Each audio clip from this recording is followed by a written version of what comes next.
in this particular course, we are assuming that most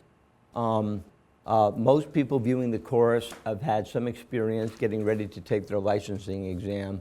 So they've had experience testing and doing speech tests and pure tone tests and bone conduction tests and perhaps a little masking.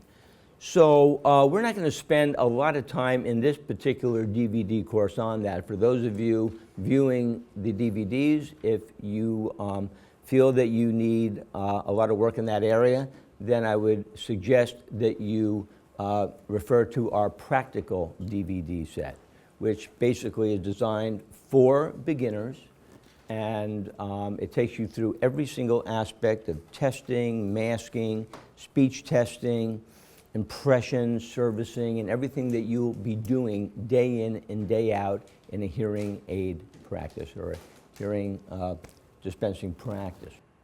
So we're going to start this morning in the yellow course book, slide 163. And if you have a green course book at home, it is the same slide 163. If you have a green book for NBC, then it's the same exact slide 163. So that's where we're going to begin.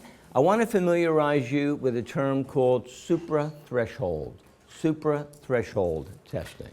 The reason I wanted to highlight this term is simply because one of the domains that the ILE is based upon is audiometric testing / suprathreshold testing. And actually, the definition of suprathreshold is any level, establishing any level above threshold of hearing. That is the suprathreshold, the suprathreshold. So you may see suprathreshold on the exam in some capacity, and I wanted to make sure that you were very, very familiar with that. We also give you the definition in our course editions that we'll be recording on Sunday as well. So obviously there are several different types of audiometers. We obviously have a computer-based audiometer, which operates with the keyboard of any standard computer. And we have standalone audiometers. What you see up here is a Fry, which is no longer being made. We currently, in our 5-day hands-on class, use the Intra-Acoustics AD629, which is a digital audiometer, and we're extraordinarily successful with that audiometer. So whatever you use, most of the audiometers are going to have, the same features, same functions as pretty much all of them.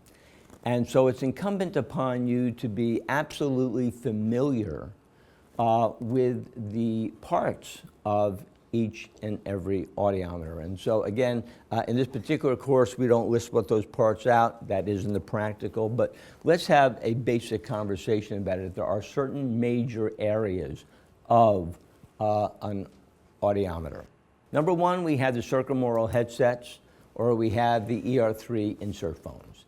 So either we're going to use the circumaural headset or we're going to use an insert phone. Now, actually, insert phones are a little more reliable than circumaural headsets simply because we're getting a little deeper into the ear. You're pulling the ear back, we're putting the insert phone, as far as we can get it, letting it go. You want to make sure you always use the right size insert phone. My biggest pet peeve in the world is working around the country in the thousands of practices I've worked in over my career. I've seen people using oversized insert phones, and they're sticking half out of the ear. That's not the way an insert phone should fit. You want to pull the ear back, stretch the canal, scrunch up the insert phone, and get it as kind of gently as far as you can in there. Once it's kind of out of sight, leave it alone. Let it expand. And so an insert phone fitting properly should not be visible, certainly on the outside of the ear. So just be mindful of that. So because of that, because we're using insert phones, those of you who are, you're going to get a more reliable test as opposed to a circumaural headset. So those are major parts. And when we talk about circumaural headsets, you may see it as a TDH, telephonic dynamic headset. And they come with different numbers, 49, 40, 41. So Also be mindful that you cannot interchange components of an audiometer. In other words, the audiometer has to be calibrated annually, and it must be calibrated with the headsets and the bone oscillator that you're actually using, so they go together.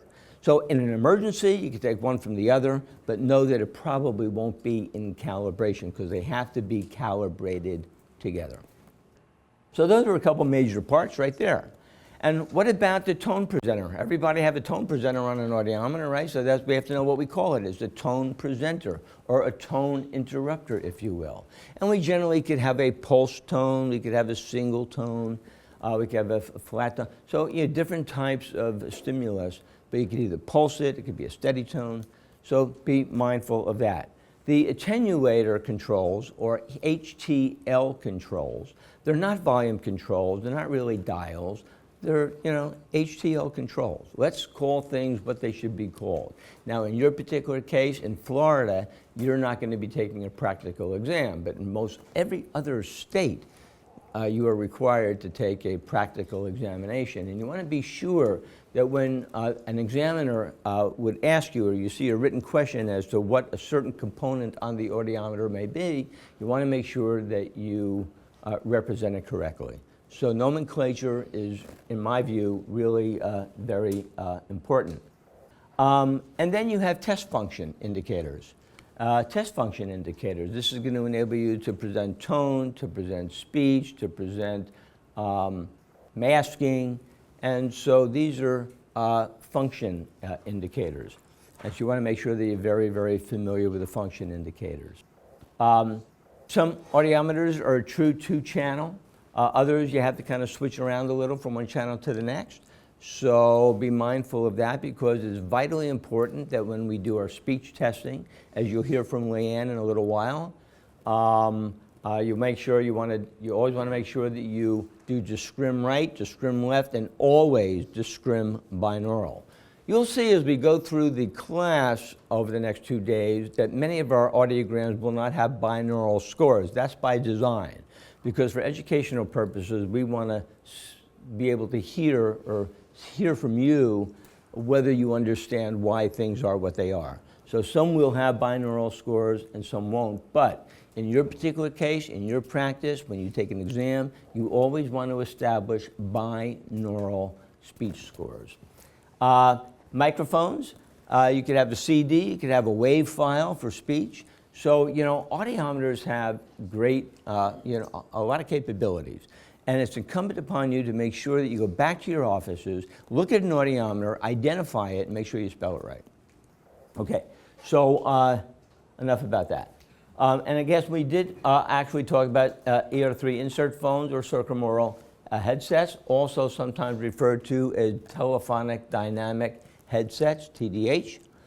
Now, the issue with a circumaural headset, especially if you have somebody with a prolapse canal, if you put the headset on that individual, it's going to collapse the canal, or can collapse the canal a little more, which is why we always want to use insert phones with patients that have prolapse canals. Insert phones will provide better test reliability because there's no leakage of sound in any way, as where with a circumaural headset, because it's over the ears, there'll probably be a certain leakage of sound. Now listen, we're not doing brain surgery, so a couple dB is not going to make that much of a difference, but the reality is you need to be mindful of the differences between the two. Also, insert phones will reduce low-frequency ambient noise, because they're basically plugging up the ear, they're masking everything out on the outside. Okay, now it's very important that you prepare properly when you do a hearing evaluation. You'll always want to make sure that you test in a quiet room. And what you see up here is a sound level meter. This can be purchased for $50, $60, it depends on how sophisticated you want to get. But it gives you the ability to go to each and every frequency that you test through and measure the ambient room noise at that frequency in quiet. And then many state statutes will require that you test in an area that meets certain ambient noise levels. A lot of audiometers have these sound level meters built into it, some don't. And so you can even get it on your app now, on your iPhone or your smartphone. And it's a sound level meter, so you can just do that, especially if you're in the field or you're at someone's home or you're at a nursing home and you want to do some testing. You might want to record the sound, the ambient sound in that room. So you can get an app right on your phone. But that is a sound level meter. You go through the entire frequency spectrum and the half octaves as well, and you're able to determine the ambient noise in that room. So you always want to make sure that we test in a quiet area. We always want to make sure that we position our patient so they cannot, to avoid visual cues that they may get. So in other words, I am one of these individuals that feels that we should never lose contact or eye contact with our patient. I am absolutely opposed to putting an individual in a sound room or turning their chair around so they can't see us. So they're either looking at a blank wall. That's not good. I think that they should turn away. If I'm testing over here, I'm going to turn my patient something like this, so they see me here, but they can't see what I'm doing. They can't see anything like that, or they can't see me speaking. And so be mindful of that. Obviously, proper placement of insert phones or the circumaural headphones. You always, when doing any testing, we want to avoid establishing test patterns, especially with our pure tone testing, mostly with our pure tone testing. And so, people will get a reflex response, bop, bop, bop, bop, bop, bop, bop, bop, bop. They'll start raising their hand even if they don't hear the tone because they're in a rhythm. They're in rhythm here. So you want to avoid establishing any type of rhythm, if you will. Stagger it a little. And, in my view, and every state's a little different, but we've always taught our students to start at a comfortable level doing the pure tone testing, and we'll get to that in a moment. And then start at a comfortable level, and then present the tone 3 times. If the patient hears the tone 3 times, go down in 10 B steps until they no longer hear it, and up in 5 dB steps. But really, when you talk about 50% of the time, it means that you have to give the patient four tones at the same level. So, I don't think the examination is really going to be that specific, but you never know. So keep in mind that when we establish the threshold of hearing, it basically is 50% of the time that they hear a tone. That is their threshold of hearing. But you want to make sure that you avoid establishing any test patterns for pure tone testing. You want to make sure that you give your patient very clear and precise instructions. Clear and precise instructions. And you always want to execute proper test protocols. And so, in terms of patient instructions and explanations, this is the way we've been teaching our students to do it for almost 40 years now. And number one, there are 3 things that you should always be mindful of, the first 3. Number one, when you're giving instructions to a patient, explain in lay terms exactly what they're going to hear. 2, inform your patient as to how you would like them to respond. 3, a brief description as to why you're doing this particular test. 4, you want to make sure that you confirm that the patient understands the instructions. And then 5, you want to execute a proper audiometric evaluation. And before each and every test, Mrs. Jones, you're going to hear some tones. Some are going to be loud, some are going to be soft, some are going to be high-pitched, some are going to be low-pitched. 2, what I would like you to do, Mrs. Jones, is every time you hear the tone, press the button or raise your hand, whichever you prefer. And no matter how faint the tone is, if you hear it or you think you hear it, raise your hand. Do you understand? I do. The reason we're doing this, Mrs. Jones, this particular test is going to tell us, A, if you have a hearing loss, B, where that hearing loss is, and 3, how significant that hearing loss is. Anyway, 1, 2, 3, 4, and in our view, that's always going to keep you straight in your practice. You're going to be more successful if, that confidence that you have to have in that patient has to have in you. as long as they have that level of confidence, and you do that with your knowledge, your skill, and your ability to communicate. And so, I'm always impressed when I go to any doctor and they tell me what they're doing before they do it. You go to the dentist, they're going to tell you what to expect before they actually do it, because they don't want you freaking out. And so it's a good idea for us to do the same exact thing, especially with our patient population. So you might want to bookmark 167. I think that this will keep you on track, and as you develop your careers, and if you present this to each patient each and every time you do a hearing test with a new patient, I think you'll be ahead of the game. And then again in slide 168, you'll always want to follow the same steps. Select the appropriate test function, give your patient the instructions that we just covered in the last slide, and then proper execution. All right, now, here's the rub. For the last 40 years, we have always been teaching patients to utilize the descending-ascending method. And up until now, we were always recommending that you always want to introduce the tone, your first tone, at a very comfortable level so your patient can easily identify that tone.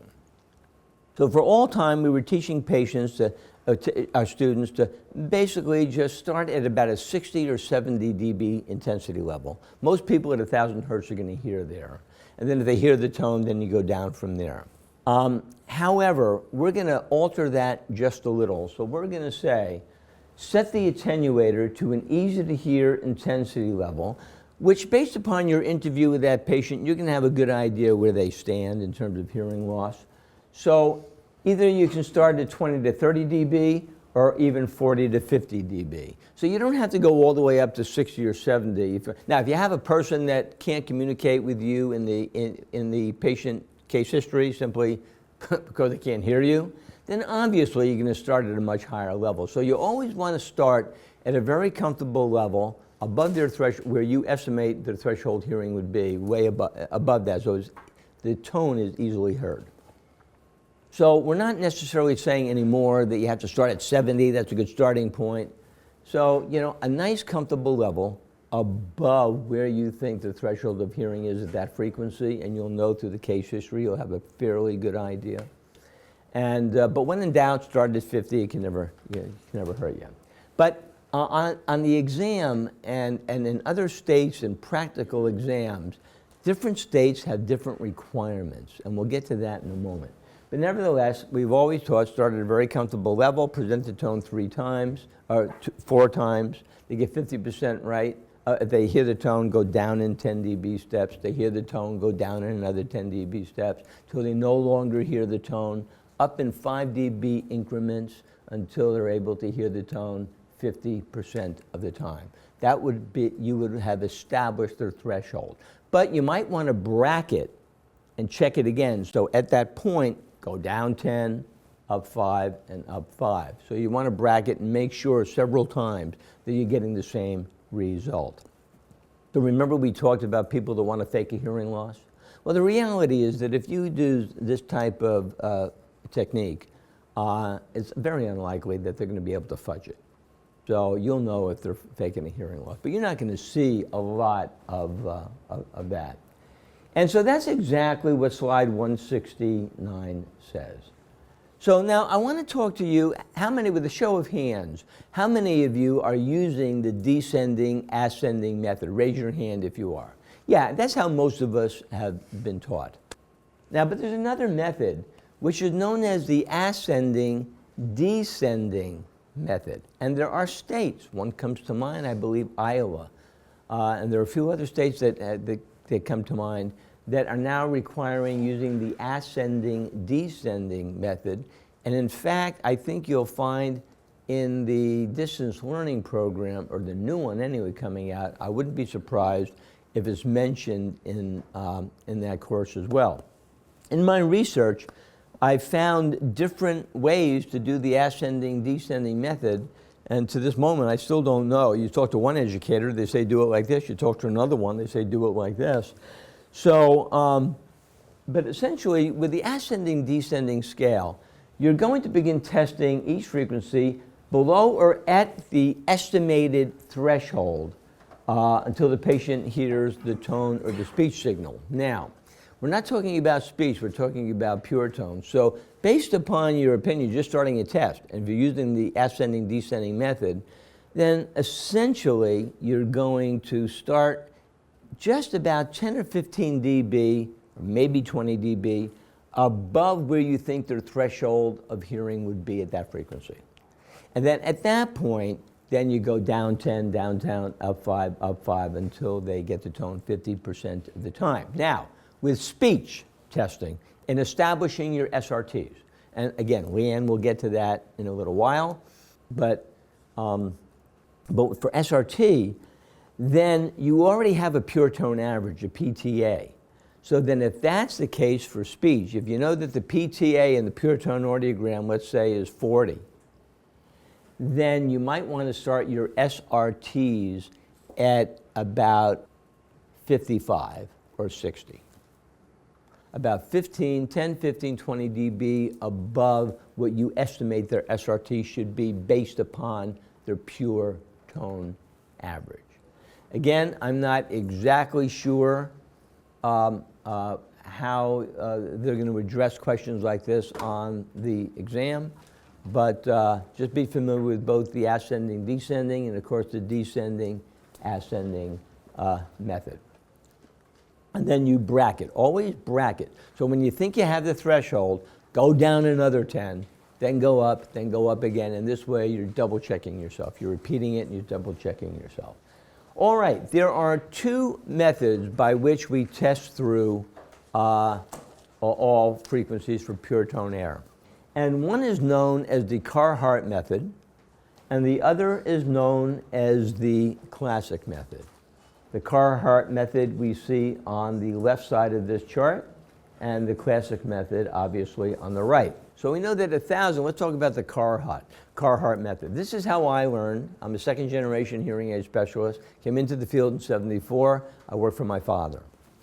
And we always started at 1,000. With the Carhart method, you start at 1,000, establish a threshold, then you go down to 500, 250, and then go back and recheck 1,000. Now, in reality, I know that most of you are not doing that because you feel you had a valid threshold. You're beginning to see a pattern.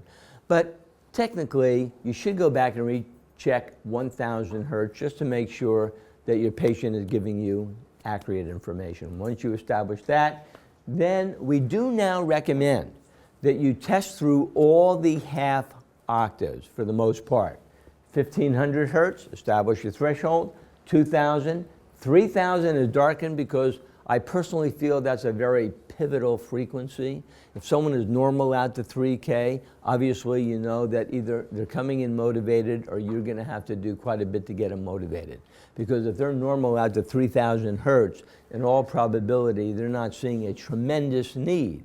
But it's important that we intervene at the earliest possible time in order to protect their speech discrimination, those speech cues in those higher frequencies, the fallout in those frequencies like the consonants, the FS's, the TH's, the K's, the P's. So it's important that we grab that. So that's the Carhart method. And then of course 4,000, 6,000, and 8,000. I know that probably seems a little cumbersome, but keep in mind that the way your patient is going to get the maximum benefit from the technology you're fitting today is by inputting all this information into the software.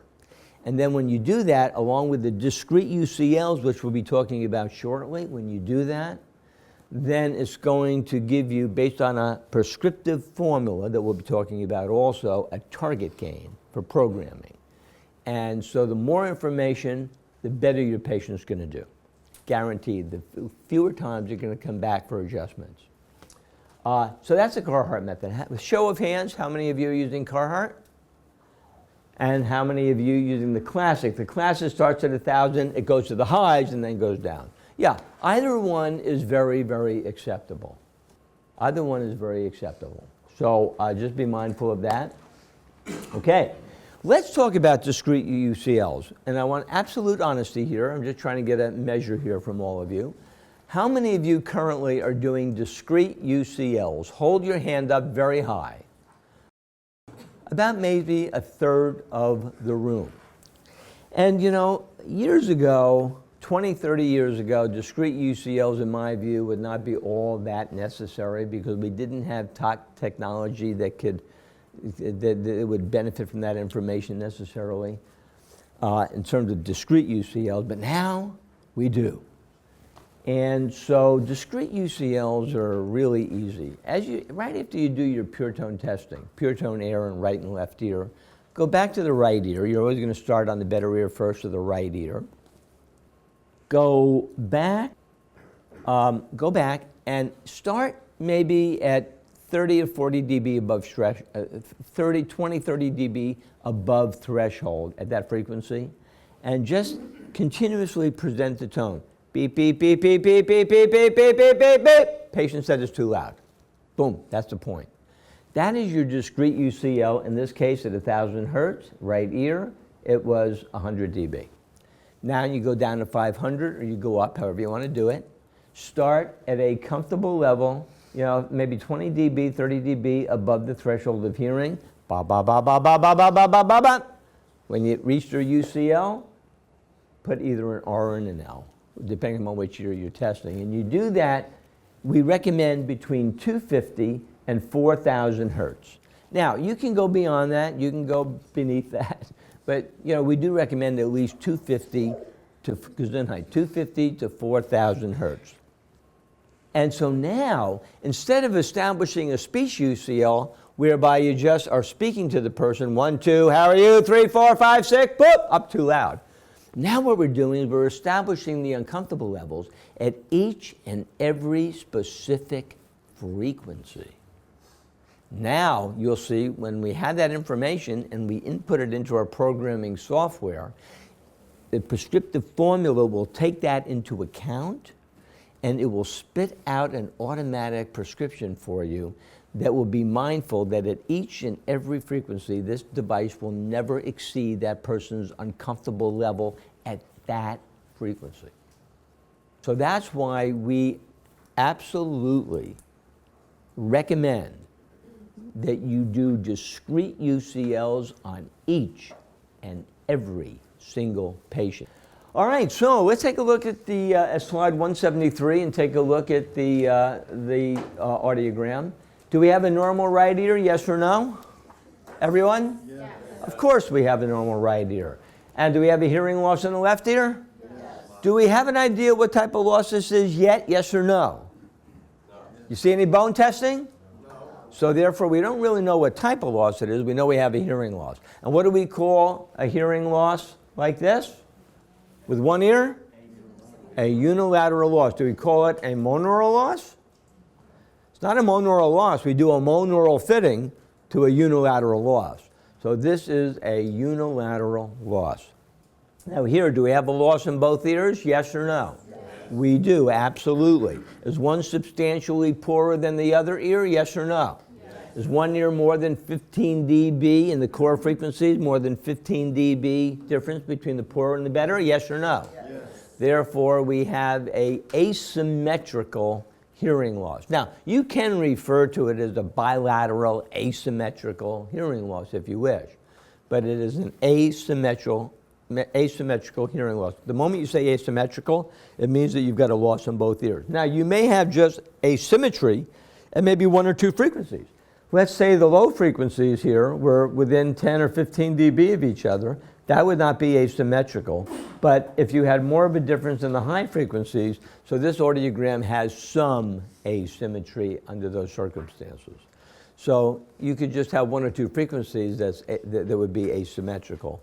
But when you look at 5, 1, and 2,000 hertz, if there's a difference in those core frequencies, then basically you would refer to that as an asymmetrical hearing loss. And then, of course, we have what's known as a what? A symmetrical hearing loss. And this is what we love to see, and this is what we're going to see most often. About 80% of the time, we're going to see something just like this, where both ears are within 15 dB of each other, and that is a symmetrical hearing loss. So every patient that walks in with a sensorineural loss, we expect to see a very similar loss from ear to ear. So I want you to be very mindful of a unilateral loss, an asymmetrical loss, and a symmetrical loss. Okay. Now let's talk about bone conduction testing. Now the frequencies, we have to be mindful that our audiometers are a little bit different from audiometer to audiometer, but they have limits for bone. I mean, we have limits for everything, but we definitely have limits for bone. Meaning that generally beyond, let's say, 60 to 70 dB, the bone conduction function of the audiometer is not reliable. So we can only test out bone conduction out to, let's say, 60, 65, 70 dB, and it'll tell you on that particular audiometer what the limits of that the upper limits of the audiometer would be for bone conduction. So be mindful of that. That's why you're going to see bone scores, let's say at 70 or 65 or 60, whatever the limits of the audiometer would be, where the patient did not hear. You can't go any higher than that because it's not reliable with an arrow coming down. The reality is that when someone has a bone scores that are beyond the limits of the audiometer, you're dealing with a pure symmetric, pure sensory neural hearing loss. So just be mindful of that with bone conduction. And obviously the frequency, if you're using the Carhart method or the classic, you're going to test between 250 and 4,000 hertz. Generally, some audiometers don't even allow you to test beyond 4,000 hertz. Some allow you to go out to 6,000 hertz. So you have to be familiar with your audiometer. And what you would expect to see would be the bone scores very close, within 10 or 15 dB of the air scores. If they are, you're dealing with either normal hearing or a sensory neural loss. And of course, placement of the oscillator is vitally important. You always want to make sure that you properly place it on the mastoid process of the temporal bone right back here. Now, you can see that the bone oscillator is trying to be placed clear of hair or anything that could obstruct the testing side of the bone oscillator. And you have to be mindful that we have clips on the bone oscillator. And those clips, if you get a piece of the ear stuck in that clip, could really hurt a patient. You don't want to do that. So as you can see here, Leanne has her thumb, which is protecting the backside of this gentleman's ear, and she's properly placing the bone oscillator. Once she has it on the head, she's going to take the headband and move it slightly forward. Move it slightly forward. Generally, when you do that, it's going to be a little more secure. So you want to make sure that it's free of any hair on the testing side. It's okay to get hair on this side of it if you're with a woman or something. You're testing a woman, but or a guy with long hair. But the testing side should be very, very clear. And you want to put the bone oscillator on the most sensitive part of the mastoid bone. How do we know what the most sensitive part of the mastoid bone is? We really don't know. But you know, you'll know when you're on that bone. Now, be mindful that when you have a patient that had mastoidectomy, they're going to have an indent there. Doesn't mean you still can't test them, just make sure they're not tender. But usually these patients have had them a long time. Also, I want you to be very aware of the different types of bone oscillators that are being utilized today. We have B70s, B71s, and B72s. So they're not all the same. They look the same, but they're slightly different. So therefore, the electronics are slightly different. The calibration is slightly different. So therefore, you never want to interchange, even if you have another B72, another B70 or B71, B72, and you have two of them, you theoretically cannot interchange those parts. They have to be calibrated together. Okay, cool. All right. So why is it a good idea to always mask the opposite ear for bone conduction? Well, masking is going to follow this. Our conversation on masking is right around the corner here. But let's begin the conversation now. And we know that when we're doing pure tone air conduction testing, that because we're doing it via air conduction, there needs to be at least a 40 dB or greater difference between the poorer ear and the bone conduction sensitivity of the better ear. I don't think they're going to try to trip you up on a test. You'll see a clear difference between the poorer and the better ear. I'm going to repeat this rule as well, so don't try to memorize it right now. So there has to be at least a 40 dB difference because we're going via air conduction. And that's the interaural attenuation factor, the loss of energy of a sound as it crosses through the bone conduction, as it crosses through the other side of the ear via bone conduction. And so there has to be, for pure tone air conduction, at least a 40 dB or greater difference before you present something to the poorer ear where the opposite ear, the non-test ear, may hear it. But with bone conduction, because we're delivering the stimulus via the cranial bone or the temporal bone, there's always a possibility the interaural attenuation factor is on the order of 0, meaning that you can have a completely symmetrical circumstance. Both ears are identical, and you do bone conduction on one ear, and the patient's going to say, I'm hearing it on this ear. Because the interaural attenuation factor for bone conduction is 0. So therefore, we teach all our students over the years to always mask when doing bone conduction. First time we have our 5-day hands-on class, the first time they see an audiometer and do bone conduction, they never heard of doing bone conduction without masking in the opposite ear. The law of primacy, what you learn first, sticks with you, right or wrong, through your entire career. So if you're not masking now for bone, our recommendation is always dump a little masking into that non-test ear, and I'll show you how to do that in a moment. Now most of you probably know at this point. And then increase it a little, and then go back and do your bone conduction testing on the opposite ear. And make sure that when you are testing your patient, make sure that you periodically confirm that they're hearing the tone and the signal in the test ear. All right, so here we go. So let's say we did a right ear. As you can see up here, we have our air scores in that right side. And via air, we have what we say a mild, maybe borderline moderate loss. Is that what you would call that? Yes or no? I'll buy that. Yeah, mild, moderate, probably. Maybe borderline moderate. Our bone scores, are they within normal limits? Yes or no? And obviously the fact that we're using brackets means that we put masking in the opposite ear, correct? Okay. And so do we have an air bone gap? Is there more than a 15 dB difference between the air and bone? Yes or no? Yes. Therefore, this is a pure conductive hearing loss. Pure conductive. There's no sensory neural involvement whatsoever. 10 dB for certainly a senior adult or any adult is within normal limits. Some may argue that if it's not up at 0 or 5 dB, that there's some degree of hearing loss. And I could understand that argument because it's not perfect. We kind of like compare it to our vision. Put our glasses on, get the right prescription. We hope we want to see 20/20 if that's possible. We're capable of doing that. So the same argument applies to those who believe that if you have even a 10 dB threshold, you have some degree of hearing loss. And technically, they're probably right. But the question you have to ask yourself, does it rise to the level of wearing devices?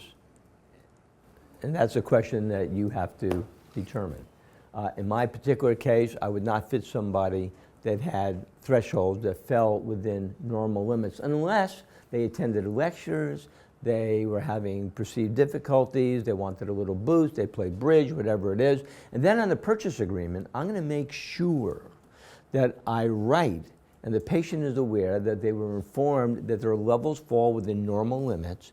However, patient chooses to purchase hearing instruments for these conditions: bridge, lectures, church, theater, whatever it is. So always, document what you're doing. So that's a pure conductive loss. Cool. Now, is this a medical referral? Yes or no? And it certainly is a medical referral Unless that person either came from a physician, has had a conductive loss all their lives, they are under doctor's care, they know what the situation is. But if there's any doubt in your mind, if there's no history, and the patient cannot convince you that he or she are well aware of what's going on, then that is a medical referral. For the test, it's a medical referral. Yes, you have an obligation. I mean, if it's a mixed loss and you can't substantiate that loss in the case history, you should refer them out. Now, having said that, they always have the right, if they're over 18 years old, to waive it. Right. And so, but you are required, especially in the state of Florida, you are required to get that medical waiver signed pursuant to each and every finalization of a purchase. As long as they decline it or waive that right, then I can take it. That is correct. As long as they decline and they just don't want to go to the doctor, they're willing to sign a waiver, and you yourself are comfortable that their health, welfare, and safety will not be harmed at all or vulnerable, then yes, absolutely. It's a judgment call on your part. But for an examination, like the pre-exam, like the ILE or any other state licensing or board certification exam, that, what you see in slide 179, is a medical referral. Okay. This is a pure conductive loss because the bone scores are absolutely normal. The air scores show a mild, borderline moderate hearing loss. There is more than a 15 decibel difference between the bone scores and the air scores. That's the air-bone gap. That means that there's an obstruction or a breakdown in the outer or the middle part of the ear. And that is a medical referral. Okay, let's move on.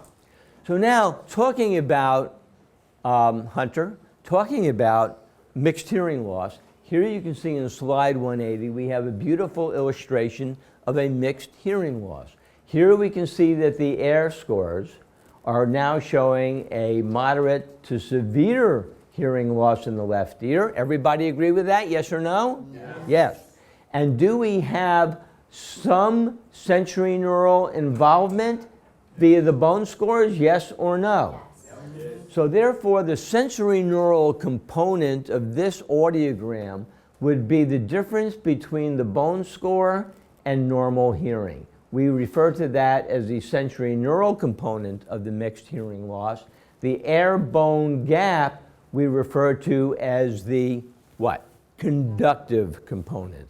So yes, now again, in this particular case, depending upon the patient's history, if they've been treated by an ENT, that are aware of their issue, they came into you wearing the 2 sets of hearing aids for the last 8 years, they want a 3rd set, you know, you may want to recommend that they see their ENT if they haven't seen them in a while, but they have the right to waive that. So you got to look at the whole case history, the patient, and then every patient is different, and every patient's case history is different. And then you have to make a judgment call. But on the ILE or any other state licensing or MBC exam, then if you see something like this, this would be a what?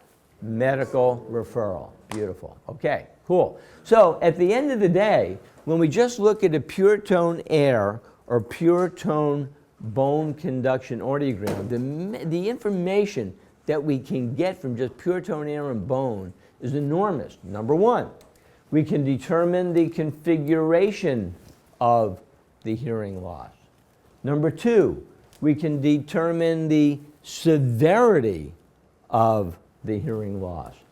3, we can see a comparison between the right and the left ear. Is it asymmetrical? Is it symmetrical? Is it unilateral? And a guide to shell design. Now, I want you to start thinking early on. We're going to be going back to this and back to this, but there are a couple rules of thumb I want to give you. And when I say that based on a pure tone air and bone score, we can glean a great deal of information here. And if we're fitting a custom in-the-ear product device, then I want you to be mindful of this rule, that the more normal the loss in the lows, the shorter the canal should fit into the ear, the shell should fit into the ear canal, and the wider the vent. The more normal the hearing is in the low frequencies, the closer to normal the hearing is in the low frequencies, the shorter the canal, the wider the vent. The greater the loss in the lows, the deeper the canal, the shell should fit into the canal of the ear, and the smaller the vent should be. And that is a rule of thumb. So when I talk about guide to shell design, just looking at a pure tone audiogram, it gives us a lot of information. Now, it's also going to tell us if we have to mask. Now, let's talk about that in slide 181. Do we see more than a 40 dB difference between the poorer ear and the bone conduction of the better ear? Yes or no? No. Therefore, would it be important to mask for air conduction? Yes or no? No, it would not, because there needs to be at least a 40 dB difference theoretically between the thresholds of the poorer ear and the bone conduction of the better ear. In this case, there may be a 35 dB difference, but the reality is, just eyeballing this, it really doesn't look like we're getting a crossover. But it's also important, as I keep saying, always confirm with your patient that they're hearing the signal you're presenting in the ear you're presenting it to. All right? That can never hurt.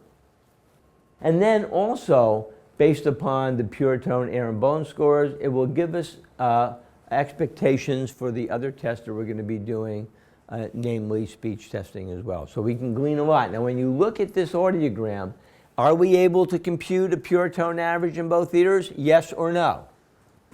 We are. And how do we get a pure tone average? Well, we're going to look at let's do the right ear. We look at the threshold at 500 hertz, 1,000 hertz, and 2,000 hertz. In this particular case, you've got 40, 45, and 60. Add them up, divide by 3, so what do you finally get? About 48. Okay, very good. But that is your PTA. Now, you have to be also aware that if thresholds decline more than 15 dB between octaves, then you have to compute the PTA based on the two closest to normal. So what's the difference? Let's see, at 1,000 hertz here we have 45, and at 2,000 we have 60. So in this particular case, there's not more than a 15 dB difference between octaves. So therefore, we computed an accurate PTA of about 48 dB. But if you had 2,000 all the way down here, then, and there was more than a 15 difference between, in this case, 1,000 hertz and 2,000 hertz, then you would have to compute the PTA based on the two closest to normal. And so be very aware of that, because you will see questions on the test pursuant to that. Now let's talk about a shadow curve. Here we can see an audiogram for the left ear. We have a fairly normal left ear here, yes or no? Yes. Absolutely. Now, what have you noticed about the poorer ear? Does it appear to be taking on the same configuration, yes or no? Yes. We call that a shadow curve.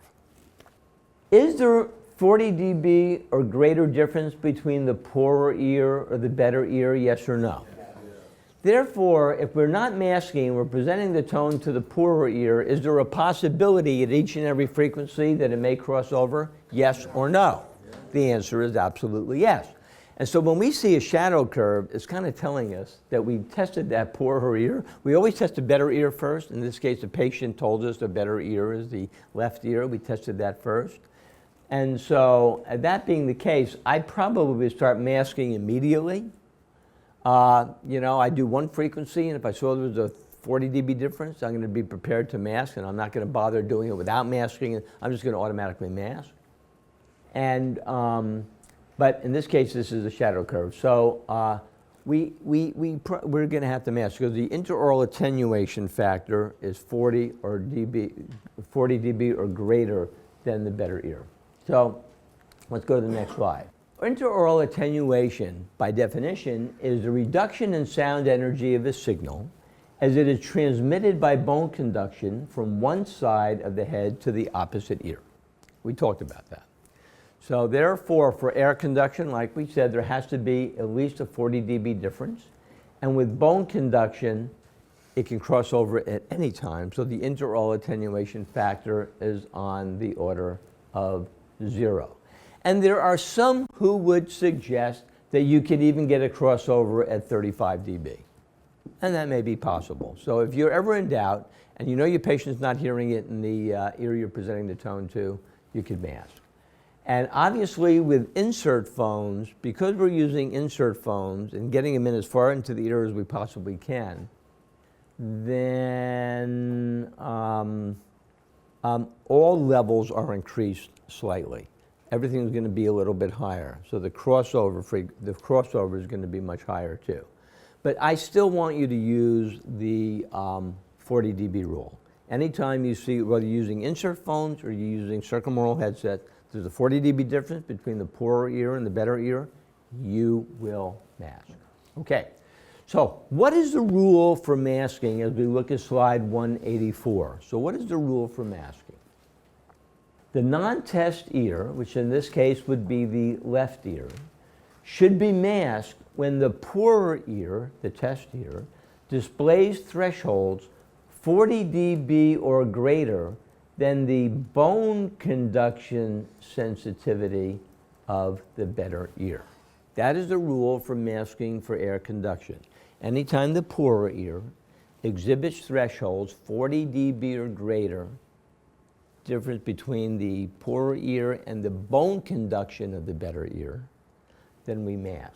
And I believe that on your ILA, there's some people that report that will inform us that they saw a lot of audiograms. Some people didn't see as many audiograms. Everybody comes away with different perceptions. And so they may show it to you either way. My guess is they're going to show it to you with bone scores. And so be mindful of that. Now you may see in past examinations,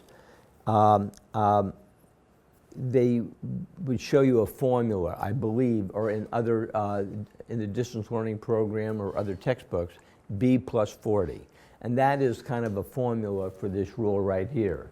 Anytime air conduction scores are 40 dB or greater than the bone conduction sensitivity of the test ear, you have to mask.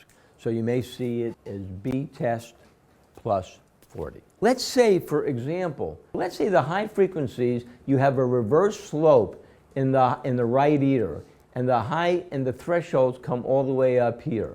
And so let's say you have the thresholds at 3, 4, 8. Let's say they're all up at about that 40, 35 dB level. But yet you have a 40 dB difference in the lows.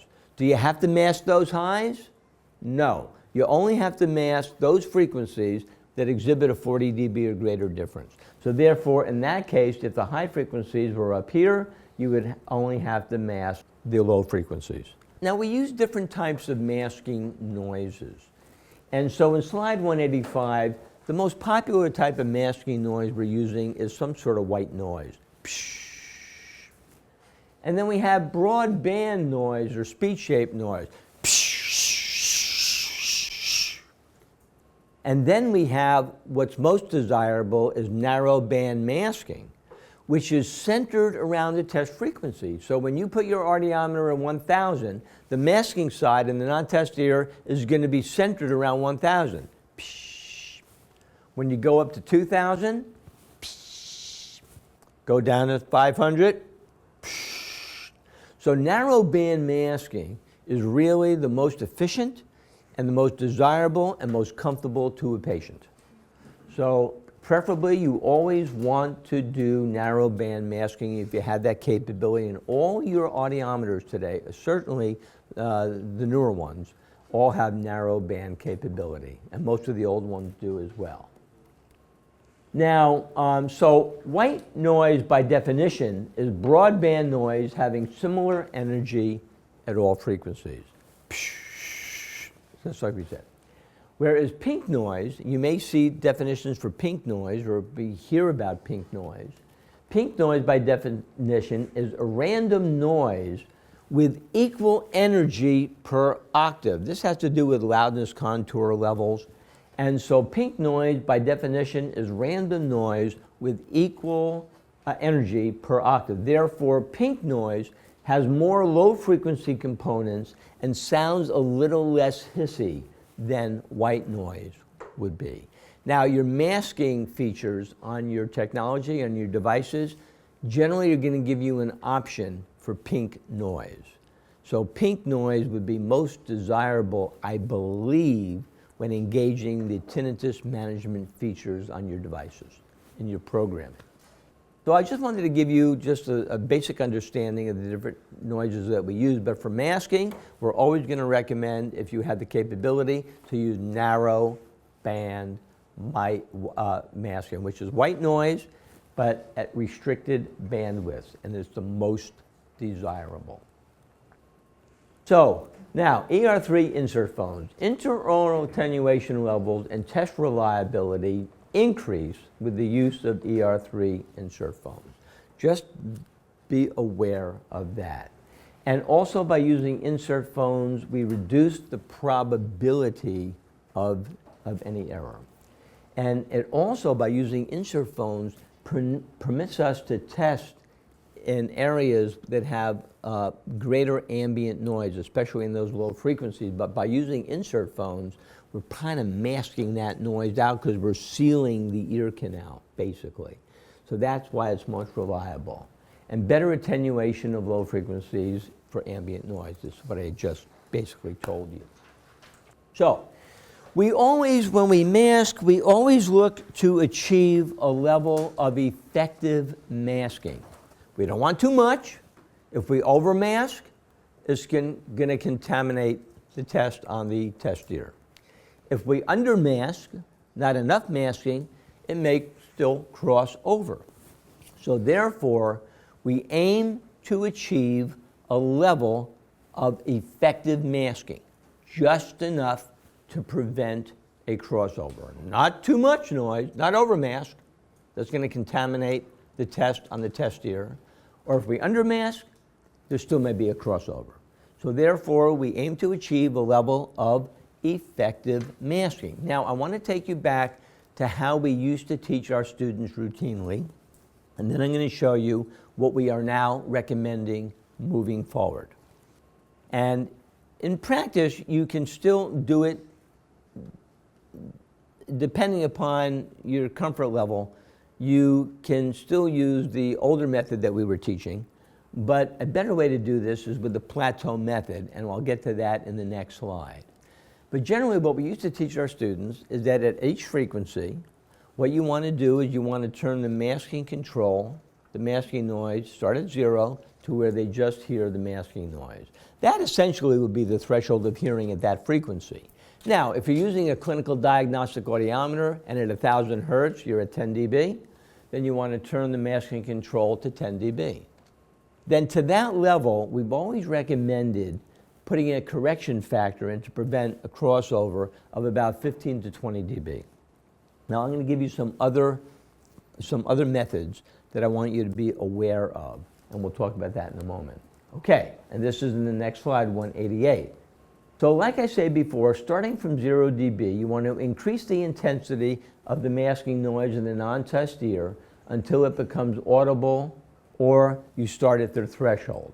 If you're using a diagnostic audiometer, introduce masking at their threshold. Everybody clear? Say yes if you are at this point. Yes. Good. All right. And then at that point, we recommend adding 10 to 20 dB to overcome the occlusion effect caused by infecting the cartilaginous portion of the ear. With circumoral headsets, you're going to affect the cartilaginous portion of the outer ear, and therefore occlusion occurs in the cushiony area, the outer third of the ear canal, because all the fatty tissue, muscle fiber, cartilage. And so by causing occlusion, when we're in that part of the ear, when we have a device sitting in that part of the ear or anything else, we're going to have some occlusion. And so as a result, we want to put in a correction factor to offset. So if you're using a circumoral headset, we basically feel you should get their threshold at that frequency, establish it, then add your 10 to 20 dB in masking. When you present the tone, you want to make sure that the person is hearing the tone in the ear that you're presenting it to. Now, offsetting occlusion with circumoral headsets. Here are the actual formulas to be aware of. You should put in an additional 30 dB at 250 hertz with a circumaural headset. At 20 dB, at 500 hertz, you want to put in a correction factor over threshold of 20 dB. And at 1,000 hertz, you want to put a correction factor of 10 dB at 1,000 hertz.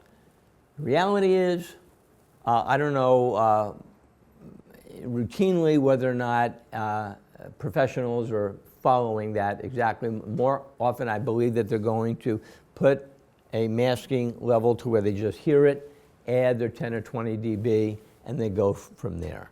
That's never gonna, it shouldn't ever interfere with overmasking or undermasking or anything like that. You will have achieved effective masking. Now with insert phones, the correction factor is only 10 dB at 250 hertz, especially if you get the insert phone into the bony portion of the ear, bypassing the cartilaginous portion. If that insert phone is sitting in the cartilaginous portion, then you're going to get more occlusion as a result of that, and therefore your correction factors will have to be greater. So that's why we say 10 to 20 dB above threshold at each frequency is a great starting point. All right, stay with me here. Now, I want to talk to you about the plateau method. We're going to recommend, and especially for the examination, that you have a clear understanding of the plateau method. And in reality, back in your practices, you should be utilizing the plateau method each and every time. Because what it does is it guarantees that you're not undermasking, nor are you overmasking. It is a method whereby the tone presented to the test ear and the noise presented to the non-test ear are increased in 5 dB increments until the noise can be raised or lowered 15 dB, and you keep getting the same result on the test ear. I'm going to show you what that means. I'm going to read this one more time. A method, the plateau method, is known as Hood's plateau method, is a method whereby the tone presented to the test ear and the noise presented to the non-test ear are increased in 5 dB increments until you could raise or lower the noise 15 dB without any change on the test frequency.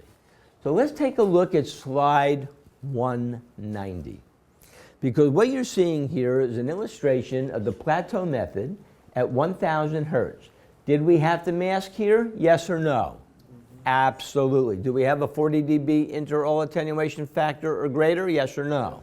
Yes. Absolutely. So what we've done in this particular case, in the left ear, we have a threshold of at 10 dB. Is that correct? Yep. Yes. Therefore, I'm going to add my 20 dB. And now I'm going to start my masking in the left ear at 30 dB. My threshold, we're going back and testing this individual. My threshold at 1,000 hertz was 50. So I'm going to present the tone to 50 dB with 30 dB in masking in the left ear. And my patient hears the tone. He heard the tone. If he heard the tone, what am I going to raise? Everyone. 5 dB more in masking. We want to make sure that we're still not getting a crossover. Now I increase the masking to 35 dB. I'm going back and representing the tone at 50 dB, and he does not hear the tone. What am I going to increase? The tone. So I'm going to keep the masking at 35 dB. I'm going to increase the tone another 5 dB because they didn't hear it at 50, and he hears the tone. What am I going to increase? And now I'm going to increase the masking to, where am I? At 40 dB. With 40 dB in masking, I'm presenting the tone at 55 dB, and he does not hear the tone. What do I increase? The tone. 5 dB more, 60 dB tone, kept the masking at 40 dB. He hears the tone. What am I going to increase? 45 dB in masking, present the tone at 60, no response. What am I going to increase? Keep the masking at 45 dB, increase the intensity, the tone at 65 dB. He hears the tone. What am I going to increase? With 50 dB in masking, present the tone at 65 dB. He doesn't hear the tone. You see what's happening here? We're stepping it down, and the moment I increase the masking, it's shifting. It's getting worse. All right? So we're not at 50 anymore. We're already down to 65. Substantial difference. So now, with 50 dB in masking, 65 dB tone, I don't get any response. What am I going to increase? Now with 70 dB at the tone, keep my masking at 50 dB, what happens? He hears the tone. All right? So now I'm going to increase my masking another 5 dB to 55, present the tone at 70, he heard the tone. What am I going to increase? 5 more dB, present the tone at 60 dB in masking, 70 dB tone, he hears the tone. What am I going to increase? I now go up to 65 dB in masking, present the tone at 70 dB, and he heard the tone. Therefore, I can assume that since I increased the masking in 5 dB increments up to 15 dB, and there was no change in the tone, have I effectively masked, yes or no? Yes. I did. So therefore, I'm going to put a triangle, since it's the right ear. That means that we had masking in the left ear at 70 dB. So therefore, there has been a 20 dB shift just by doing masking. So we were stepping it down using the plateau method to make sure that we were not over-masking or we were not under-masking. Pretty cool? So I want you to bookmark the last couple slides, 189, 188, 190, and now you do the same thing for bone. You do bone the exact same way, no difference. Same exact way. So study it, memorize it. I want you to memorize the plateau method. What slide is that? I want you to memorize 189, say it at night, say it in the morning, go to sleep with it, say it, say it, say it. Never stop thinking about the plateau method. So we are now recommending that each and every time you do masking, you utilize the plateau method. It is the most efficient, most effective, most valid way to mask, to make sure you never overmask and you never undermask, but you also make sure that you get very, very valid thresholds in that non-test ear, in that test ear rather. Now, having said that, if you were going to fit this right ear and you programmed it for about a 58 dB loss, core loss, if you do a PTA here, then do you think that that is going to be appropriate for that patient? No. So now if you have threshold, assuming that you had the same shift across the frequency range, then you're going to program that hearing aid a little differently, aren't you? Or if you do the plateau method and you find that you go from here all the way down to 90, perhaps that is not what we consider to be an aidable ear, because perhaps the speech discrimination is so poor in that ear that it wouldn't make a lot of sense to fit that ear specifically with a hearing device. So, this is why we mask, to make sure that we don't fit an ear that shouldn't be wearing a hearing aid, or to make sure that if we have a poor ear, that we establish the proper parameters for that ear to program their device very effectively. Beautiful. Now, speaking about bone conduction, the oldest rule that we've been using, which is Studebaker's rule that we've been using for the longest time, is that any time a non-test ear displays an air-bone gap of even 5 dB, then it should be masked. That ear should be masked when testing the opposite ear, the test ear. Remember when we did the Weber test on Leanne with the tuning fork? Did you hear it in the right ear, left ear, can't you tell? She said, I can't tell. That meant that everything was equal. But if she put the tuning fork up here and it lateralized to one side, then that would mean that that would be the ear with perhaps the smaller conductive component or the better under hearing ear sensory-neurally. So therefore, the rule, there's a Studebaker's rule that we've been using for the last 40 years, states that any time the non-test ear, in this case, the non-test ear displays an air-bone gap. So in this case, we see bone scores, but do we have a 5 dB difference, yes or no, between the right ear and the bone score? Yes. Therefore, do we have do we have an air bone gap? Yes. Therefore, what do we have to do to that ear when testing the opposite ear? We have to mask. That's why we say, because the integral attenuation factor is on the order of 0, that there's always the possibility of a crossover. It's always a good idea to mask the opposite ear when testing the test ear. Now, there's a new rule that has emerged recently that we've seen in publications like the Distance Learning Program and a few others, and that is what we call rule number 2. You should mask for bone conduction when a 15 dB or more difference occurs between the bone conduction of the better ear and the air conduction of the poorer ear. So rule number 2 states that mask for bone conduction when a 15 dB or more difference occurs between the bone conduction of the better ear and the air conduction of the poorer ear. We would have to mask. So I want you to memorize these 2 rules. I think that the rule you may see on your licensing exams will be rule number 2. But I want you to be well aware of rule number 1 and rule number 2. Now, let's talk about a masking dilemma. Sometimes when there's tremendous asymmetry, certainly in the case of a conductive hearing loss, it may be difficult to obtain accurate bone scores. It may be difficult to obtain accurate bone scores, period, on moderate to severe bilateral conductive losses. Therefore, you would really want to rely on what type of test? Tympanometry, because tympanometry is going to tell us exactly what's going on in that middle ear for the most part.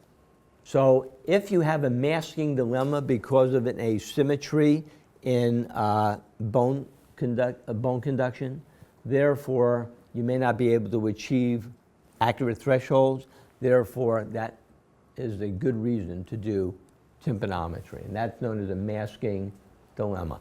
I just want to give you a few definitions before we go to break. The upward spread of masking occurs whenever a low frequency sound masks out a higher sound. We call that background noise. The backward spread of masking is when a louder sound occurs immediately after a soft sound, and it makes a soft sound inaudible.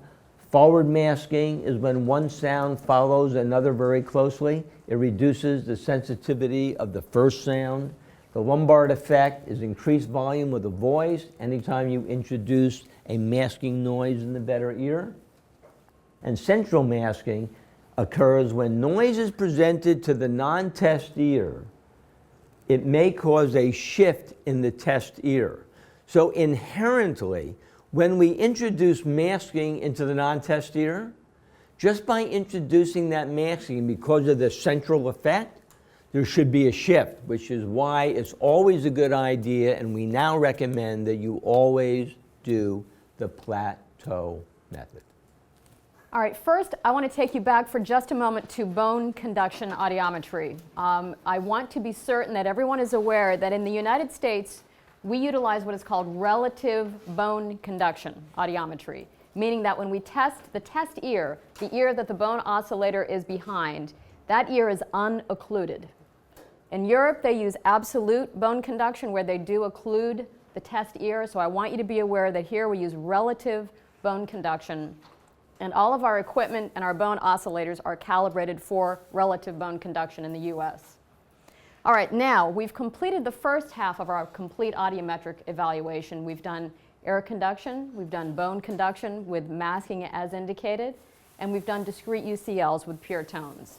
Now we're ready to move on to the second phase of a complete audiometric evaluation. We're ready to do speech audiometry. So let's take a look at the 4 major components of speech audiometry. The first test that we typically will complete is determining our patient's most comfortable listening level, or MCL. This is a level where the patient would like to listen all the time. And we're going to talk a little bit more about how we determine that level.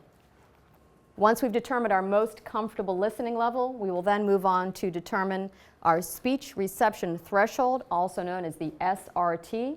This is a level where an individual is able to understand speech approximately 50% of the time. Once we've determined our speech reception threshold, we're ready to move on to our uncomfortable listening level, or UCL. You may also see this referred to as the threshold of discomfort, or TD, or the LDL, the loudness discomfort level. They all mean the same thing. It is the uncomfortable listening level for speech. And finally, we will complete our speech audiometry with speech discrimination, also called word recognition. And this is a test where we are able to determine an individual's ability to understand speech under amplification in the right ear, the left ear, and then both ears together binaurally. Speech discrimination or word recognition. You may see it referred to as either one.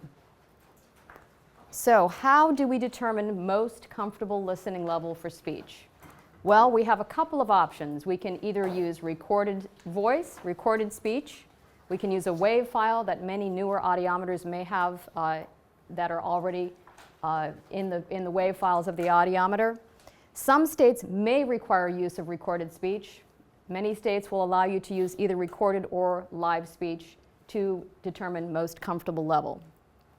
If you're using live speech, then you're going to use what we call cold running speech. Cold running speech is unemotional live voice. We want to be sure that we are always watching our VU meter on the audiometer, the volume unit meter, to modulate the level of our speech, making sure that it's not in the dead zone, it's not too far in the hot zone where it would distort, but it's right about in the middle. So we're going to keep an eye on our VU meter, whether we're using recorded speech or live voice. Typically, the most comfortable level is going to be somewhere about 25 to 30 dB above speech reception threshold, typically around 30 dB, and that's typically about 30 dB above your pure tone average, in which we know we can determine our pure tone average after we've done our audiometric air conduction and bone conduction testing by averaging our thresholds at 500 hertz, 1000 hertz, and 2000 hertz. So once we've determined our most comfortable listening level, we are then able to move on to determine our speech reception threshold. Now, typically, speech reception threshold is, again, going to be somewhere around akin to our pure tone average. We're looking to determine a level where our patient is able to understand speech approximately 50% of the time. Now, I want you to be aware that in some states, they may require the use of the ascending-descending method as opposed to the descending-ascending method. So you want to check your state and be sure you're using the required method in your state. Determining speech reception threshold, again, we can use recorded speech or we can use live voice. Again, taking care to maintain and watch our VU meter to be sure that we're modulating our voice accordingly.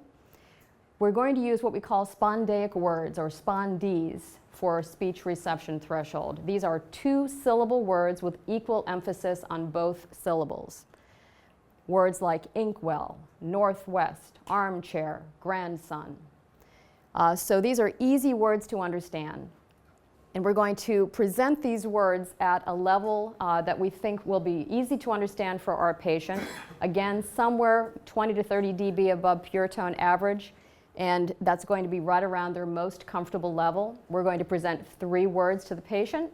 If the patient is able to understand all 3 words correctly, we will then move down in 10 dB increments, present 3 more words, and we're going to continue that. That would be the descending-ascending method. If we move down in 10 dB increments, and then when the patient begins to misunderstand those words, we would come up in 5 dB increments.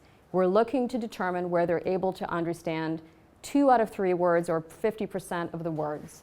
Once we've determined that number, that we have arrived at our speech reception threshold, or SRT. Now, I want you to be aware of 2 other terms. One is called the speech awareness threshold. The other is called the speech detection threshold. These are terms that refer to the lowest level that speech is audible, but not necessarily understandable. The lowest level where an individual can recognize the stimulus as speech, but doesn't necessarily understand it. Either the speech awareness threshold or the speech detection threshold. These mean basically the same thing. So you may see these. These are not speech reception threshold. These are where speech is a person is aware that it is a speech signal, but they do not necessarily understand the speech. All right, here we have unemotional live voice, and here I want you to see that the speech reception threshold is generally going to agree with your pure tone average plus or minus 10 dB. And I wanted to make one point on slide 198. And the point I want to make is that we know when we talk about the SRT, it should agree plus or minus with the PTA, 10 by 10 dB. So, you know, if there's a 10 dB variance plus or minus, we know that everything's in sync. And that's generally on broad loss configurations where you have a little loss in the lows, the mids, and the highs. However, if you have a ski slope type loss, like normal hearing out to heater, and then it rolls off, generally you could have an SRT, depending upon your test condition, especially if you're not in a sound booth, you could have an SRT of 0. And so the SRT is not very useful in that particular case. Just looking at the audiogram, you know that you're going to have a high frequency loss. You need high frequency emphasis. So the SRT is not going to be very helpful, but when you look at the illustration in slide 198, this is a nice broad, moderate, severe hearing loss. You've got substantial loss in the lows, mids, and highs, and that's where the PTA becomes most useful. And we know that the SRT should agree with the PTA plus or minus 10 dB. So just wanted to make that point as a follow-up. Now, we've determined our most comfortable listening level, where a patient would like to listen all the time. We've determined our speech reception threshold, where a patient is able to understand approximately 50% of the words. Now we're ready to determine the uncomfortable listening level, the level where speech is uncomfortably loud to listen. So once we've determined our most comfortable level, this gives us a place where we know we can begin to determine our uncomfortable level. So we can set our attenuator at the patient's most comfortable level. And again, we can use either recorded speech or live voice. And again, this would be unemotional live voice. And I want you to remember that the uncomfortable level will also be called the threshold of discomfort or the loudness discomfort level. These all mean the same thing.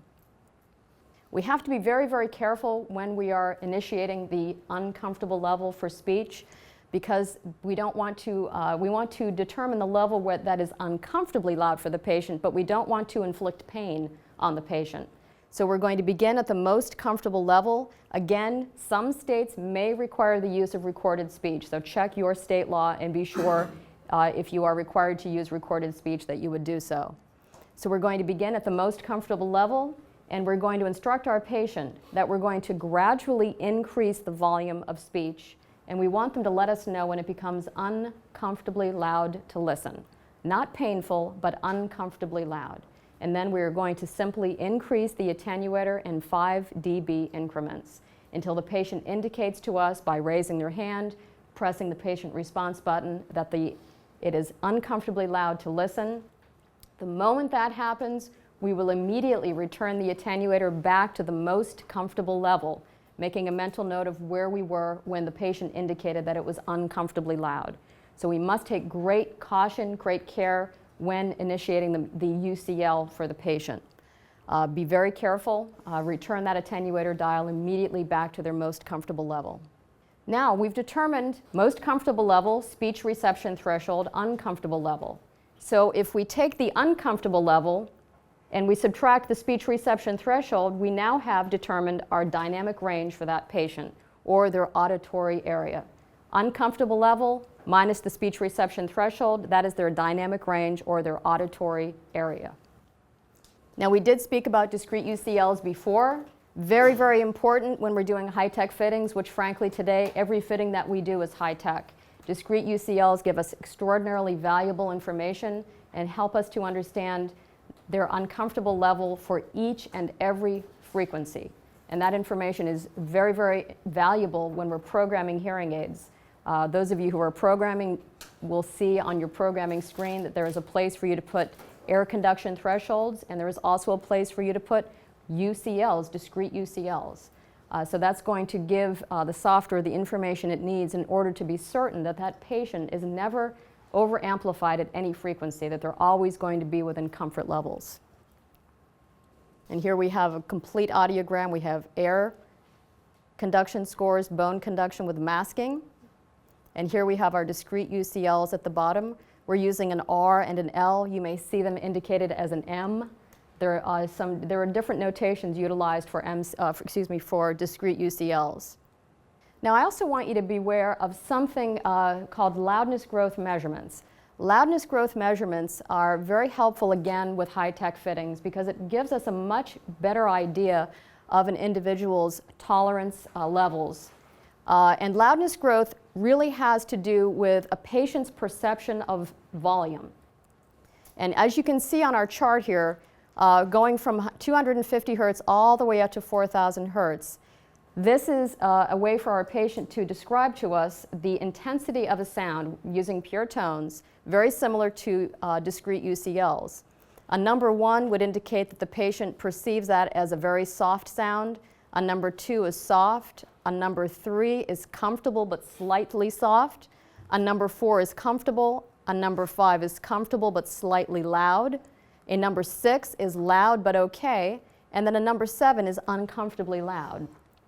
And as you can see on this particular patient, as we're moving across the frequency spectrum, the level between loud and uncomfortably loud becomes closer and closer. And this is an individual where we have an example of loudness growth, which could indicate some tolerance issues in this patient. Could be a patient who is recruiting. And we see this especially in individuals who have a more sloping high-frequency hearing loss. The threshold of hearing where they're first able to hear and where it is uncomfortably loud can become very, very close. That's where we have a much narrower dynamic range. We could have some loudness growth, and we need to be aware of that as we're programming hearing aids to be certain that we are keeping that patient within tolerance, within comfort levels. So loudness growth measurements, you may see that on an exam. Very important to understand when it comes to tolerance, recruitment, and making sure that you're programming accordingly with your technology. All right, now we've done most comfortable listening level, speech reception threshold, and uncomfortable listening level for speech. Now we're ready to determine a patient's speech discrimination ability or their word recognition ability. Again, we can use recorded speech or live voice. You may, again, want to check the state law to see if you're required to use recorded speech. In this case, we're going to be using another list of words, but these are called phonetically balanced words. These are single-syllable words, phonetically balanced words. We must present a minimum of 25 words per ear and then 25 words binaurally, and these words are going to be presented at the most comfortable level. Now again, if we're using live voice, it will be unemotional live voice. And when I say unemotional live voice, it means that we don't want to have a lot of inflection in our voice. We want to be sure that it's cold running, or it's unemotional live voice without a lot of inflection. Just you want to modulate your voice, watch your VU meter if you're using live speech to make sure that you're modulating your voice accordingly. Again, 25 words per ear at most comfortable level. 25 words right, 25 words left. And then when you do your binaural discrimination, you may need to reduce your attenuator 5 dB per ear to account for the central effect, binaural summation. So either you would reduce 5 dB per ear for binaural discrimination, or you may want to establish a binaural MCL and then do your 25 words binaurally. Here are some of the words lists that are utilized for discrimination and word recognition. NU6 half lists, frequently weighted word lists, CID W22, PB Max, and there are other acceptable word lists. So if you see any of these word lists on an exam, we know that these are word lists that are utilized specifically for speech discrimination or word recognition testing. Now, I know we spoke yesterday briefly about some other word lists that can be utilized if you have a patient who may have difficulty with receptive or with expressive abilities. If they have difficulty speaking and they're not able to respond to you when you're doing a speech discrimination test, you can use what's called the modified rhyme list. The modified rhyme list is a word list where you would give the patient a piece of paper with the word lists, and you would have them circle the word that they hear. You know the word that you're presenting to them. They will circle the word that they believe they've heard. That way they do not have to speak in order to answer your word list, in order to respond. They can circle the word that they're hearing. This can also be utilized if the practitioner is hearing impaired. If you are doing a word list with a patient and you have a hearing loss, you have difficulty hearing them, you can have them simply circle the word that they're hearing. So the modified rhyme list, something to keep in mind, utilized for a patient that may have aphasia or if the practitioner themselves is hearing impaired. And by the way, if you have a patient who speaks a language other than the language that you speak, there are word lists available, recorded word lists in many languages that can be utilized for pretty much any language you can imagine. They're available. You can Google them. You can get them from different resources. And sometimes you have to initiate and the help of a family member. If you have a patient that comes into your office and speaks a language other than the language that you speak, sometimes you have to invite the help of the family member. But you can find recorded word lists in many, many different languages for your speech discrimination testing. And here we have a complete audiogram. Pure tone air right, pure tone air left, pure tone bone with masking. You can see the brackets indicating that masking was utilized for bone conduction. We have our most comfortable listening level, left ear and right ear. We have our speech reception threshold, left ear and right ear. Our uncomfortable level, left ear and right ear. Discrimination right, left, and binaural. And we don't have our binaural discrimination score here, but we can see we have left and right. The only thing we're missing here are our discrete UCLs. So that would be a complete audiogram after you've done air conduction, bone conduction, discrete UCLs, speech reception threshold, most comfortable level, uncomfortable listening level. All right, now let's talk about the QuickSIN. The QuickSIN stands for quick, speech, and noise. It is called a QuickSIN because it doesn't take very long to do the test, actually, but it's a wonderful way to have a better understanding of your patient's ability to understand speech in a noisy environment. And believe it or not, a person can have perfectly normal hearing, normal thresholds, and struggle in noise. Conversely, you could have a person who has a significant, severe hearing loss and do reasonably well in noise. So hearing loss is not always the best predictor of understanding in noise, but we do know anecdotally and from our professional encounters that most people with hearing loss do struggle in a noisy environment, especially when they're wearing hearing aids. So the QuickSIN is a great way to understand your patient's understanding capability based on signal-to-noise ratio levels. So I want to play for you some examples of what it sounds like to listen in different environments depending on the signal-to-noise ratio. And when we talk about signal-to-noise ratio, the signal is speech. Noise is everything else. So if you have a 0 dB signal-to-noise ratio, that means that the signal and the noise are exactly the same level. So let's listen to a 0 dB signal-to-noise ratio, and I want you to tell me if you are able to understand any of this sentence. This is one sentence. And in this sentence, there are going to be 3 or 4 key words that we're looking for the patient to understand. The patient's going to repeat this back. So I want you to tell me if you can understand any of this sentence.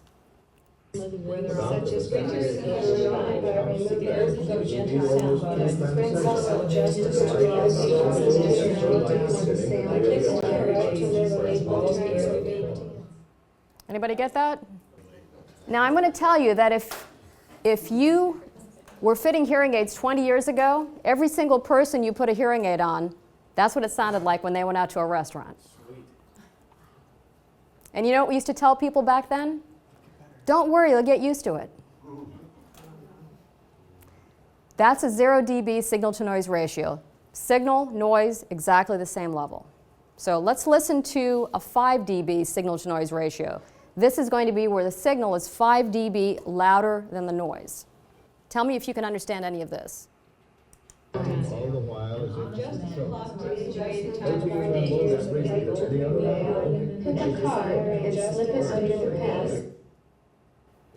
Little better?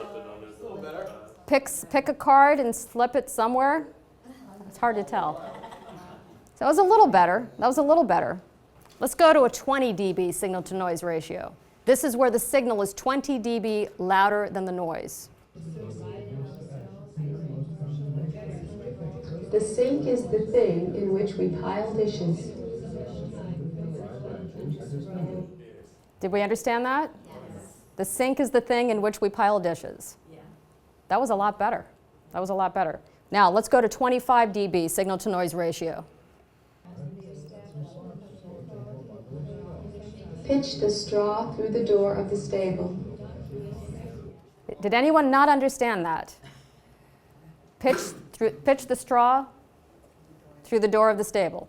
That was a 25 dB signal to noise ratio, where we had the signal was 25 dB louder than the noise. So when we fit technology today with incredible digital signal processing, directional microphones, that's what we're able to do today that we couldn't do 20, 25 years ago with the technology that we were fitting then, when we told people, don't worry, you'll get used to it. Now we're able to fit them with technology where they're able to go out that day and go to a noisy environment, to a noisy restaurant, and they can hear very well. So this is a great, great test for you to utilize with your patients to have a better understanding, first of all, if they struggle in noise. Chances are they do. And it gives you a better idea of the technology that's going to best assist them. It also helps you to understand when you need to integrate more than just the hearing aids into that fitting. Perhaps this patient needs an assistive listening device as well to integrate into your fitting. So the Quixen is a wonderful test. You may see it somewhere on an exam. You should know what it is, what it's used for, and I encourage anyone to, really, I use it all the time. It's a great way to understand your patient's ability to hear a noise. All right, when do we have to mask for speech? Well, we know if we had to mask for air conduction, and what is the rule for air? If there is a 40 dB difference in the poorer ear, the air conduction of the poorer ear and the bone conduction of the better ear, we must mask at that frequency. So if we have to mask for air, we must mask for speech. We should mask for speech reception threshold, and we need to mask for speech discrimination. So tuck that away. MCL, UCL, optional, but if we mask for air conduction, we must mask for SRT, and we must mask for speech discrimination. Now, when do we only mask for speech discrimination? Well, if the MCL in the poorer ear exceeds the SRT in the better ear by 40 dB or more, we must mask for speech. Let's look at that again. If the MCL in the poorer ear, so here's the poorer ear, the right ear MCL is 95. What's the SRT in the better ear? 50. Is that 40 dB or greater? Yes, it is. So therefore, the threshold in the left ear, 50, the MCL in the right ear, 95, 45 dB difference. Therefore, we must mask for speech in this case. So if the MCL in the poorer ear exceeds the SRT in the better ear by 40 dB or more, we must mask for speech audiometry. When we mask for speech, we know that if the MCL in the poorer ear exceeds the SRT in the better ear by 40 dB or more, we're going to mask for speech. When we mask for speech, we're going to use speech broadband masking in the non-test ear, and we do not have to use the plateau method. We do not have to reestablish masking for every threshold. We're simply going to dump the masking into that non-test ear to where they just hear it, add 10 to 20 dB, and we're going to leave it right there. And then we're going to do our speech testing in the test ear. And by the way, I want you to all remember that when we're talking about masking, we need to refer to the test ear and the non-test ear. Be very aware of that. We don't want to refer necessarily to right, left. We want to talk about the test ear and the non-test ear. That will always keep you on track. Test ear, non-test ear. And you may see that as NTE, non-test ear. So that'll always keep you on track. So now we've talked about testing, we talked about speech testing, we've spoken about discrete UCLs, we talked about masking, we talked about anatomy, we talked about the physics of sound, covered a lot of ground.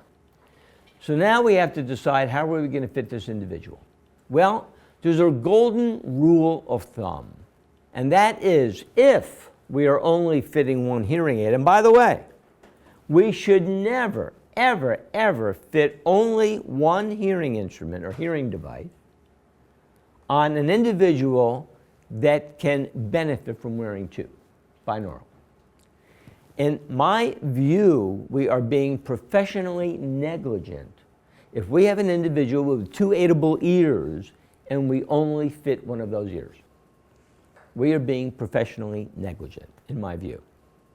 So therefore, always, always, always, I don't care whether you have to come down in technology, whether you have to come down in price, whatever it takes, never allow a person out of your office that needs to wear two hearing aids just wearing one. Now, in the event that you have a circumstance where you have maybe a very ill patient in a nursing home, or you have an individual with extraordinarily severe cognitive disorders in hospice or something like that, and the family comes or the spouse comes and says, listen, we just want my husband or my wife to be able to hear whatever they can for as long as they can. Then under those circumstances or similar circumstances, you want to make sure that we fit the ear that has the best speech discrimination. It doesn't make sense to put a hearing aid in an ear that has a poorer speech capability than the other ear.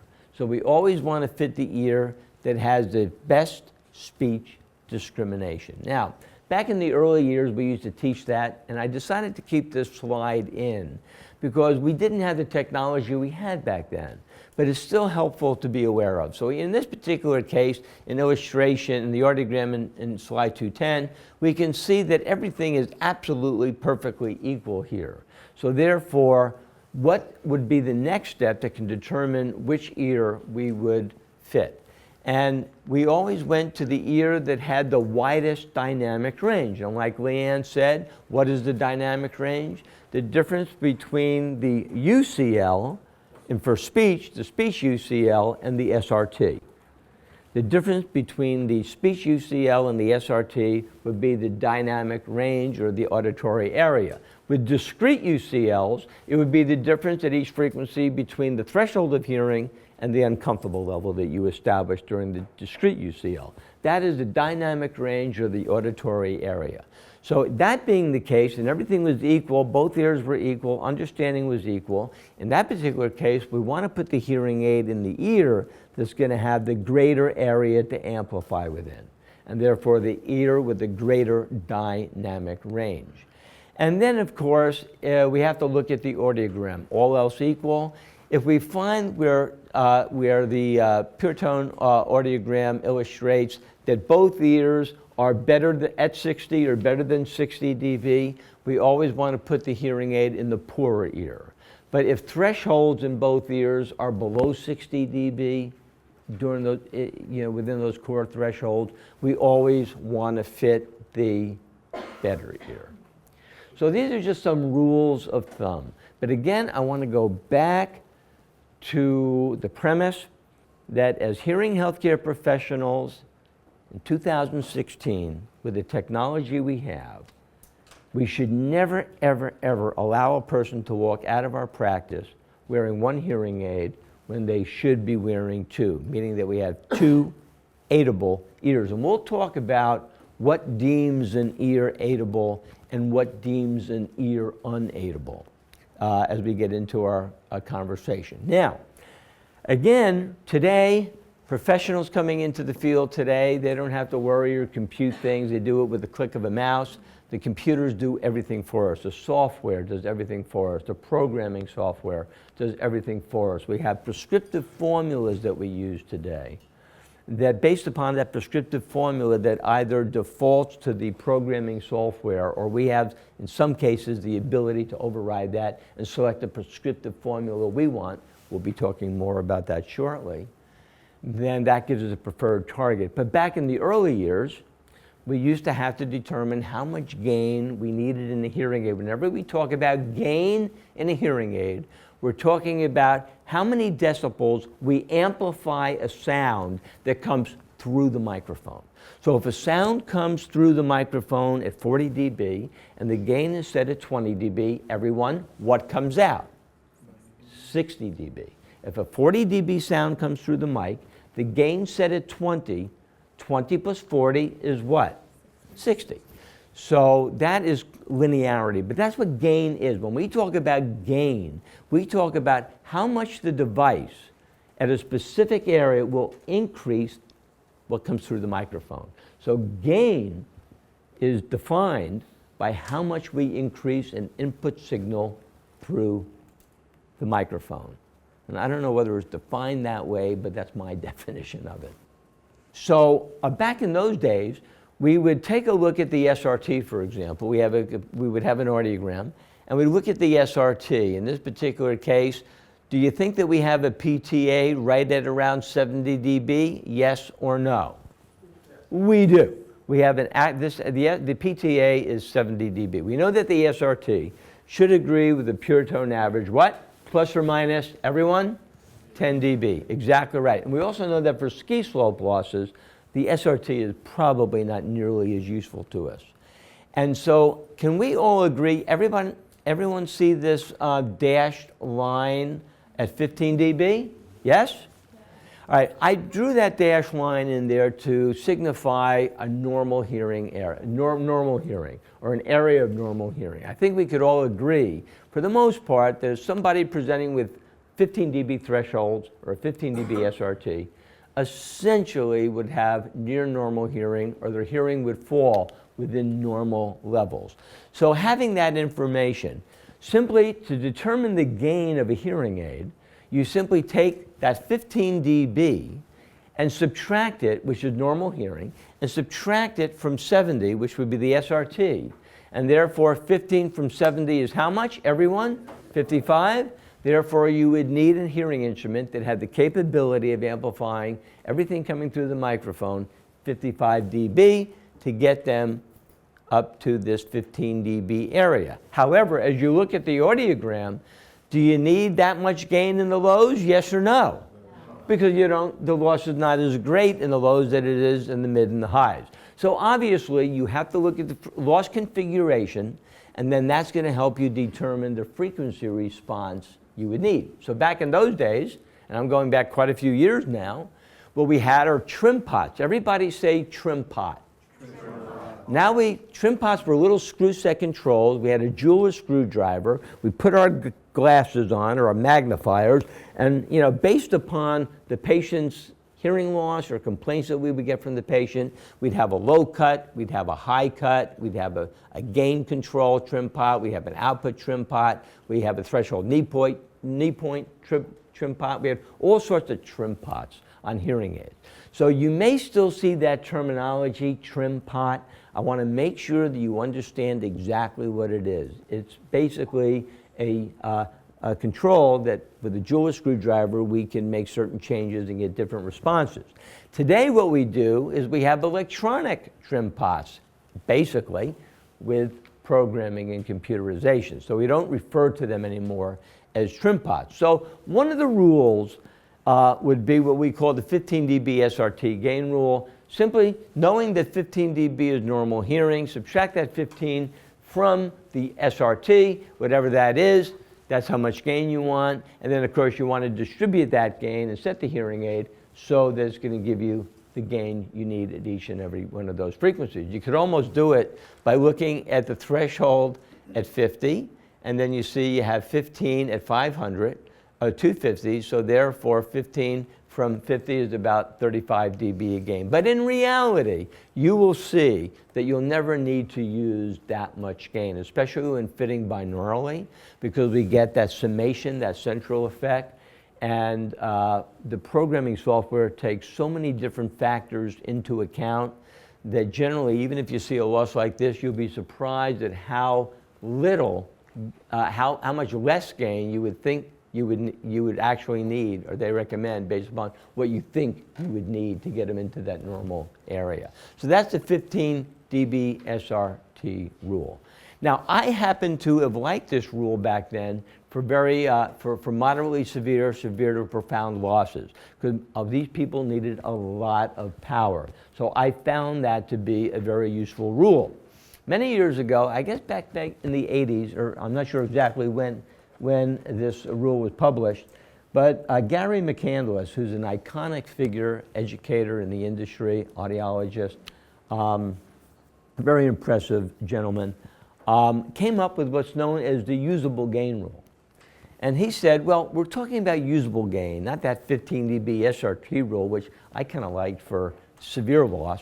But he came up with a more, a better rule in terms for mild, moderate, sloping, high frequency loss back in those years. And he said, why don't we just take the SRT, whatever that is, cut it in half, and add 10 dB for additional power if you need it. And that would be the usable gain rule. So in this particular case, you had a mild, borderline moderate loss. You had an SRT of 40 dB, which makes sense because here you can see that the PTA, in all probability, is right at 40 dB. He would say, just take the SRT, cut it in half, 20, and add an additional 10 dB for additional power, and you'll be fine. And then, of course, you want to distribute that gain where you basically think you need it. And in this particular case, would you say that we have a reasonably broad loss configuration, yes or no? A broad loss configuration? Does this look like a nice, gradual, broad loss configuration, yes or no? Thank you. You don't have to think hard about that, did you? No. Okay. And so, therefore, you would want to distribute that gain pretty much evenly throughout this frequency spectrum. So that was the usable gain rule. And there were a few more rules that we used back in those days. And we used to call them there was otometry many years ago, and we had other rules that we used to use, mirroring effect, and a few others that I can't recall at the moment. I've taken the slide out simply because I just don't think they're applicable any longer. Today, what we're using are prescriptive formulas that would determine gain and frequency response. And so these prescriptive formulas are based on some of the early methods we used, prior to the early to mid 80s. But back in the early to mid 80s is when technology started to become more advanced, and we started to introduce more compression type circuits, automatic signal processing type circuits. We looked for a way to normalize output levels across the frequency spectrum, and we looked for some sort of kind of standardization, though standardization is the wrong word, but something that made sense based on whatever product you were fitting and how it was programmed. And so we developed all these different prescriptive formula methods, some of which are known as the half gain rule. Another is known as the Libby procedure, the Lybarger method, Pogo prescriptive formula, Pogo 2, Fig 6, and the most utilized of all the prescriptive formulas from National Acoustic Laboratories in Australia was known as NAL. And over the years, they have changed. We now have NAL revised, NAL revised modified, NAL NL1, NAL NL2, and other variations of NAL. And NAL was such a widely accepted, utilized prescriptive formula because it was specifically back then for mild to moderate, sloping, high frequency hearing loss. And a majority of our patients present with that type of loss. So NAL was one of the most popular. Of course, one of the early prescriptive formulas was DSL-IO, desired sensation level with input-output compression.